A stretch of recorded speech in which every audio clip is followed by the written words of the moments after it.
បាទសួស្តីបងប្អូនតកៅយើងចាប់ពីវិវត្តមួយថ្ងៃទៅមួយថ្ងៃកាន់តែធំទៅហើយបងប្អូននេះអូយល្អអែមសែមមកច្រើនណាស់បងប្អូនអូយសម្រាប់ឲ្យមន់លឺបានឲ្យមន់យើងអូពីព្រួងរត់ឆ្លេឆ្លាទៅឆ្លេឆ្លាមកអែមសែមបងប្អូនអែមសែមបាទនេះតូចដល់ទីបាទនេះ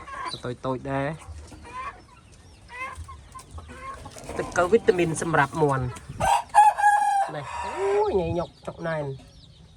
បាទបងប្អូនត្រូវការអាចតាក់ទងបាននេះចាប់ដើមចិត្តប្រមូលផលទៀតហើយអាចចែកជូនបងប្អូនបាននេះចិត្ត1 គីឡូក្តី2 គីឡូក្តីអាចចែកបាន